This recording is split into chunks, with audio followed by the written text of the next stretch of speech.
Welcome to Pindar Poetry. We hope you learned something new. You start by choosing the storage method that matches your needs.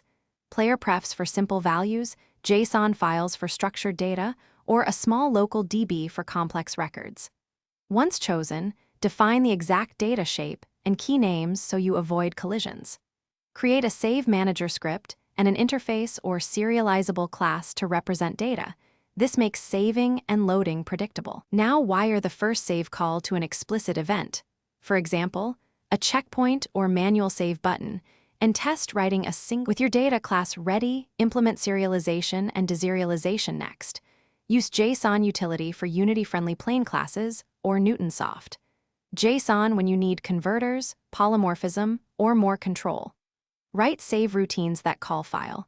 Write all text on application. Persistent data path plus file name, and load routines that check file existence before deserializing. Add a simple checksum or version field so you can handle schema changes later. Once done, hook save calls to scene transitions and game events so data is written before a scene unloads. On scene start, load saved data early in a wake or on a persistent Bootstrap game object so you can apply state before gameplay initializes. Deserialize into your data model, then map values back to components. Set transforms, inventory lists, and UI states.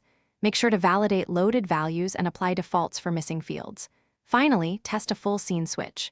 Save, change scene, and load. If things fail, check file permissions and path. Verify your version field, and use a temporary debug log of the raw saved payload. Thanks for watching. Consider subscribing if we helped you.